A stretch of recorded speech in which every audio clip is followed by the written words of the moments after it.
Revestimento. Qual é o melhor tipo? Tubulação hidráulica. Tomada. Qual é o melhor tipo de cuba? De sobrepor ou de embutir? Socorro, são muitas coisas que a gente precisa pensar na hora de reformar um banheiro, mas não te preocupa que hoje a gente vai falar sobre isso. Vamos direto ao ponto. Primeiro tu vai listar o que de fato tu quer mexer no teu banheiro. O que precisa mudar? Precisa mudar tudo ou só algumas coisas específicas?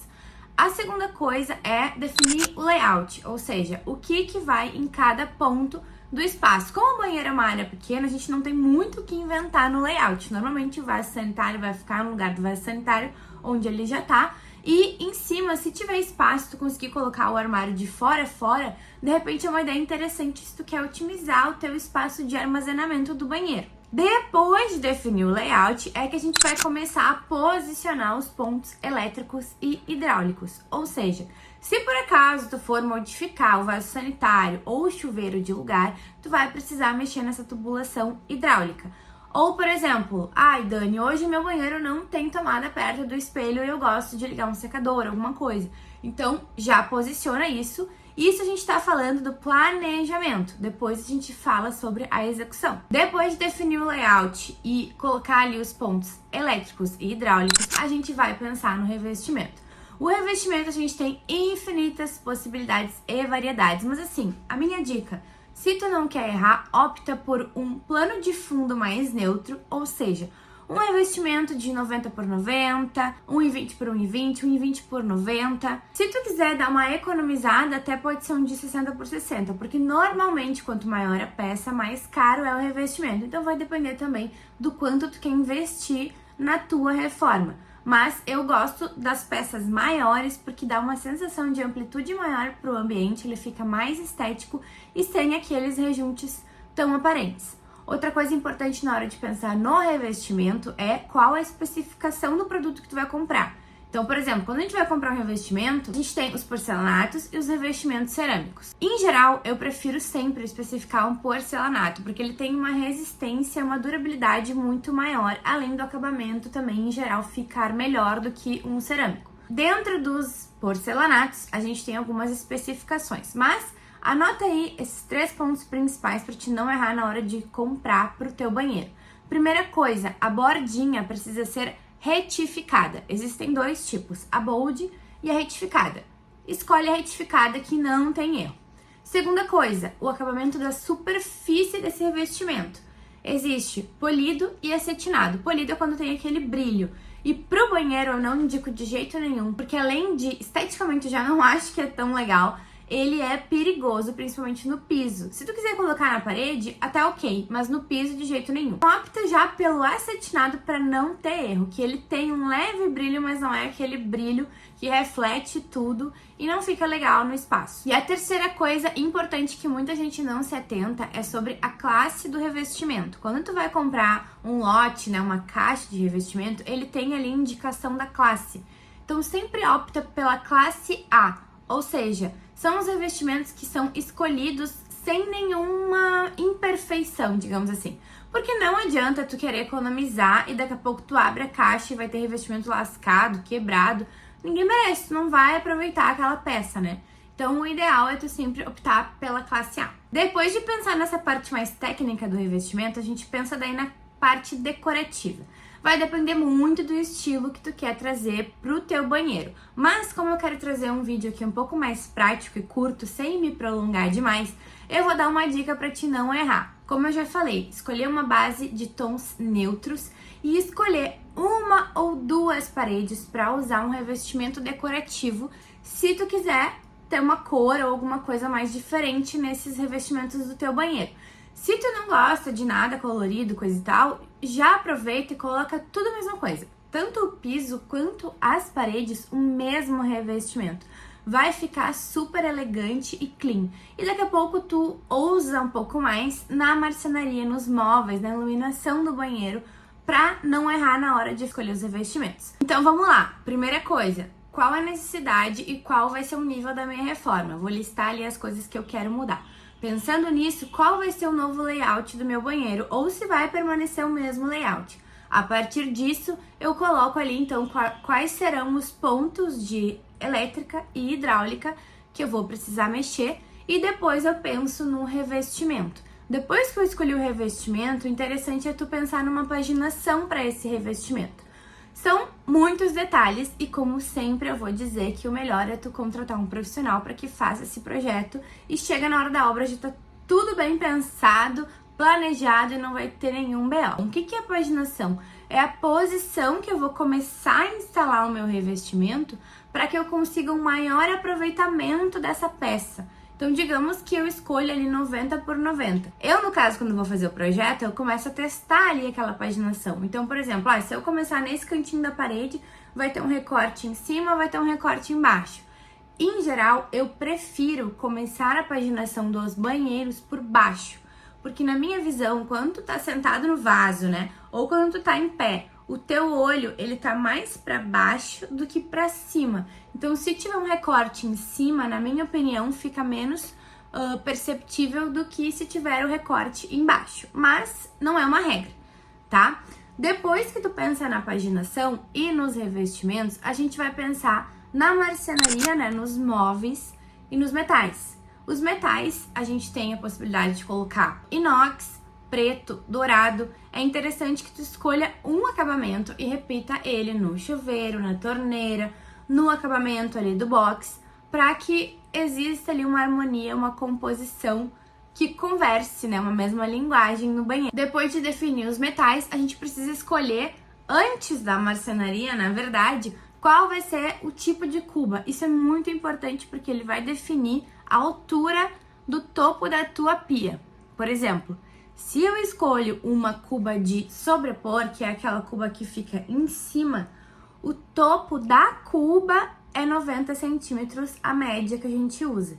Então, a pia, ela vai ficar um pouco mais baixa, daí vai depender do tamanho dessa cuba. Já se for uma cuba de embutir, todo o topo da bancada fica a 90. E aí, toda a parte interna da cuba vai ficar para dentro do armário, inclusive as tubulações. Então, isso tudo a gente tem que planejar na hora de pensar nos móveis também. Dani, o que tu sugere? Cuba de sobrepor ou cuba de embutir? Não existe uma regra, é muito pessoal. Tem gente que reclama da cuba de sobrepor porque quando tá ali manuseando acaba respingando nas laterais. Então, se tu for colocar uma cuba de sobrepor, é interessante que não seja muito pequena para que não aconteça isso. Eu tenho no meu banheiro uma cuba de sobrepor e por mais que respingue um pouquinho ali, não me incomoda. Então, é super pessoal. Eu acho que a estética da cuba de sobrepor, dependendo da cuba, fica super bonito e interessante no espaço. Mas se tu não quiser chamar atenção para aquele elemento que é a cuba, né, deixar uma coisa mais clean, opta pela cuba de embutir. Porque daí, quando tu estiver ali lavando as mãos, não vai respingar tanto e quando respingar, tu só passa a mão e já entra pra dentro da pia, o que facilita na hora do dia a dia da limpeza. Se tu for colocar uma cuba de embutir, o interessante é tu sempre embutir ela por baixo, se for possível. Eu prefiro do que aquela cuba que ela é semi-encaixada assim por cima e fica aquele cucurutinho pra cima da pedra. Eu acho que ou tu coloca de sobrepor total, que daí tu vai ficar com toda a bancada livre ali pra te limpar, ou tu coloca ela toda de embutir, porque senão fica aquele cucurutinho ali. Então, assim, minha opinião, ou é a de embutir, ou é a de sobrepor.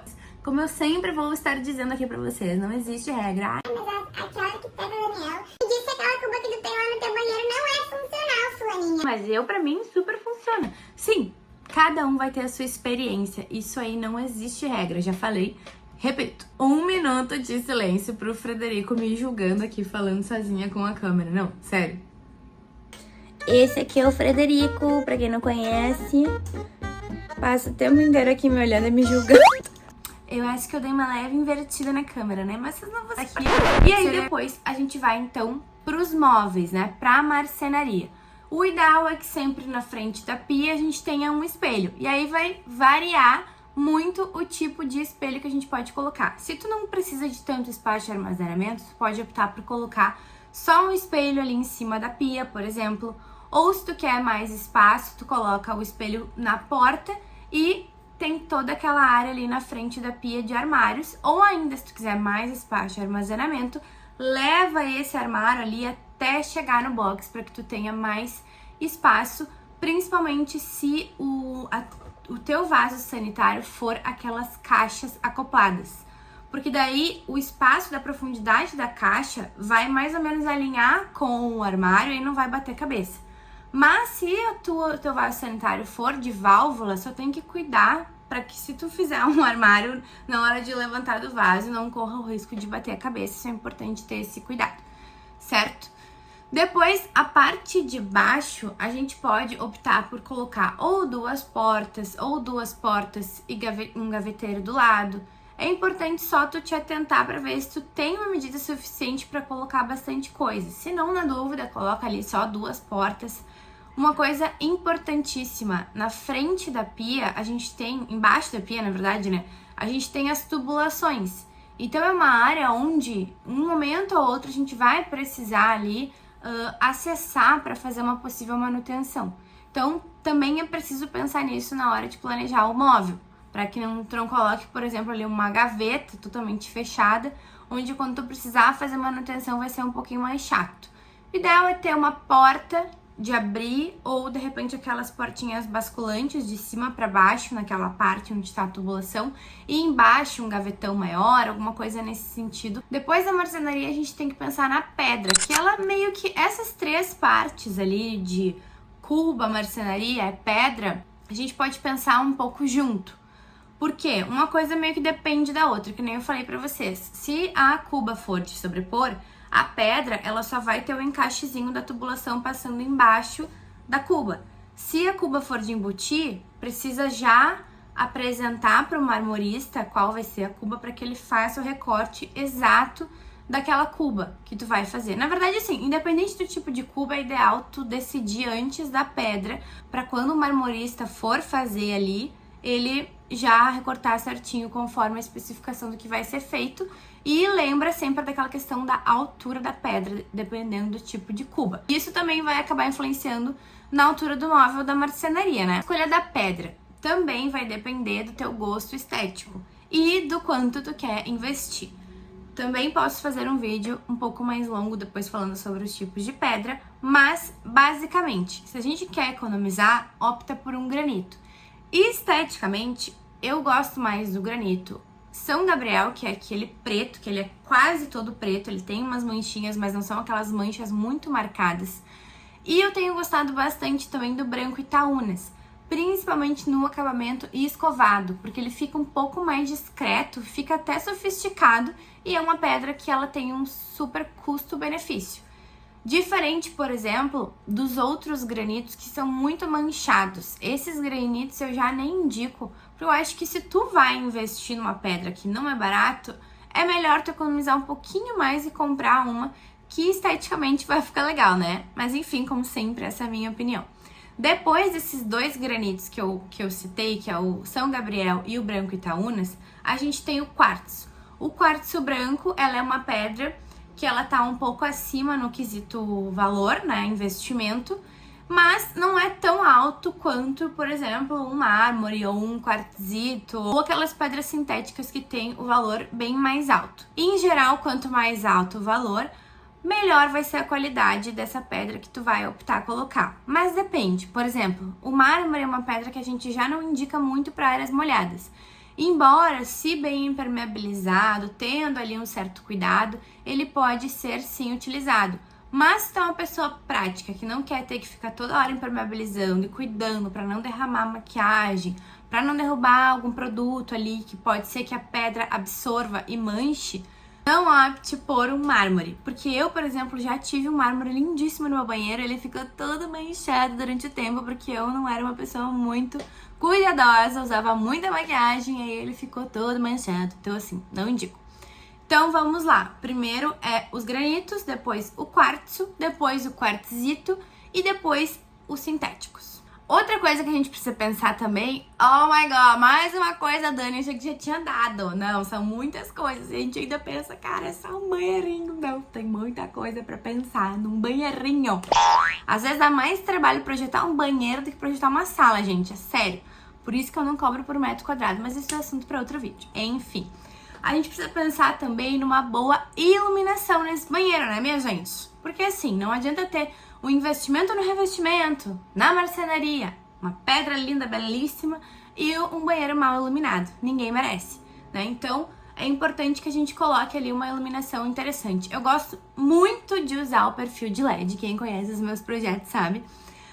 Mas eu uso também muito os spots de embutir ou de sobrepor, dependendo se o teu banheiro tiver forro ou não. Pode ser que teu banheiro esteja direto na laje e tu não queira colocar ali um forro. Aí tu vai ter que colocar alguma iluminação de sobrepor, que pode ser um trilho, pode ser um spot com canaleta, que é um tipo de iluminação que eu gosto bastante de usar quando não tem forro. Pode ser uma luminária única de sobrepor, mas eu gosto mais quando tem a possibilidade de espalhar mais essa iluminação. Então, são 3 pontos principais quando a gente pensa na iluminação de banheiro, tá? 1, iluminação geral, que é aquela iluminação que vai fazer a luz do todo. Normalmente, eu uso o perfil de LED para fazer essa iluminação geral. 2, iluminação focal, que é o spotzinho aquele. Eu gosto de usar a iluminação focal dentro do box, para iluminar dentro do box e não ficar com sombra na hora de usar e tomar banho. Ou quando tem algum revestimento muito bonito e decorativo, eu gosto de usar essa focal porque ela vai destacar esse revestimento. E 3, a iluminação do espelho. Essa é importante que seja homogênea, ou seja, ou tu bota de um lado aqui e de um lado aqui um perfil vertical, ou tu coloca uma iluminação embaixo e uma em cima, mas nunca só de um lado. Por quê? Porque se eu tenho iluminação só de um lado, no meu outro lado eu vou ter sombra. Ou só em cima, a minha cara vai ficar horrível porque vai ficar fazendo uma sombra aqui e não vai iluminar como um todo, pra quem gosta de se maquiar e coisa e tal. Além da iluminação, é importante pensar na ventilação. Daí vai depender do nível da reforma. Tipo assim, Dani, tô reformando a minha casa e eu tenho a possibilidade de abrir uma janela onde meu banheiro hoje não tem janela. Cada caso é um caso, né? No caso de tu não ter a possibilidade de ter janela e ter aquela exaustão, não tem o que fazer, né, minha gente? Não tem como ter uma iluminação natural, não tem como ter uma ventilação natural, porque não tem o que fazer. Mas se tu tiver janela, até já falando da parte do box do banheiro, se tu tiver janela dentro do box, tu pode colocar aquele vidro de cima até embaixo. Se não tiver janela, não pode. Por quê? Porque se não tem uma ventilação e tu fecha tudo dentro do box, aí vai estar aquele vapor daquele banho quente, delicioso, maravilhoso, agradabilíssimo. Mas aí daqui a pouco tu desmaia porque não tinha uma ventilação ali, né? Então não dá pra utilizar quando não temos janelas dentro do box. Mas se tiver janela, é uma ótima possibilidade, porque além de tu se manter quentinha ali no banheiro sem ficar saindo a ventilação, por exemplo, num invernão, que aqui em Porto Alegre, Deus o livre, é um frio de arranhar crusco, a gente gosta de se manter quentinha, né? Então a possibilidade de tu colocar o vidro até em cima é ótima. E também ela vai ajudar na durabilidade dos móveis, né? Porque não indo o vapor do banho pra marcenaria, não corre o risco ali de danificar essa marcenaria. Mas, lembrando, só se tiver janela dentro do box. Ok? Eu acho que é isso, né, minha gente? Já falei todos os passos, passo a passo, já revisei várias vezes. Querem que eu faça uma revisão final? Não vou estar me lembrando tudo, né? Mas eu vou deixar escrito aqui. E eu acho que é isso, né, minha gente? Pra gente pensar na reforma do banheiro, esses são os pontos principais. Porém, quando a gente vai começar a executar a reforma, a ordem não é exatamente essa. A primeira coisa que o pessoal vai fazer, por exemplo, dependendo se tu for reformar tudo. Dani, vou tirar tudo que existe e vou fazer de novo. Primeira coisa vai ser a demolição, né? Então eles vão tirar todos os revestimentos existentes. A segunda coisa vai ser mexer em tudo aquilo que é interno, ou seja, tubulação de entrada e saída de água, elétrica, tudo que for mexer dentro da parede é logo no inicinho da obra. Por isso que tu já precisa pensar no todo antes de começar a reforma. Porque se tu resolve pensar depois nesses detalhes e já foi feito o revestimento, depois não vai dar pra ti abrir a parede de novo e mexer em tubulação e em tomada, né? Então, pensem nisso, tá? Primeira coisa durante a obra, começou a obra, é a demolição, fazer a impermeabilização, colocar as tubulações e a parte elétrica. E aí depois que vai vir o revestimento, forro, iluminação e etc, etc. Então esse é o principal ponto para se atentar na hora da reforma do banheiro. E mais uma vez vou ter que estar falando aqui pra vocês, né? Porque assim, vocês acham que reformar um banheiro é só a gente rica que reforma? Não, né, minha gente? Todo mundo precisa de um arquiteto, um planejamento bem feitinho ali pra na hora de tu começar a tua reforma não ter tantas dores de cabeça. Porque eu não posso garantir que nenhuma dor de cabeça vai acontecer, porque dependendo da reforma, se é uma coisa antiga, pode surgir um problema no meio da obra. Isso aí ainda a gente não trabalha com milagres, mas logo chegaremos lá, garanto pra vocês. É isso, minha gente, espero que vocês tenham gostado do vídeo de hoje. Se vocês tiverem interesse em me contratar, podem mandar uma mensagem aqui ou me chama lá no Instagram, @daniela_morosini.arquiteta. E não se esquece de se inscrever aqui no canal para mais vídeos de arquitetura. Beijos da Arqui e até o próximo!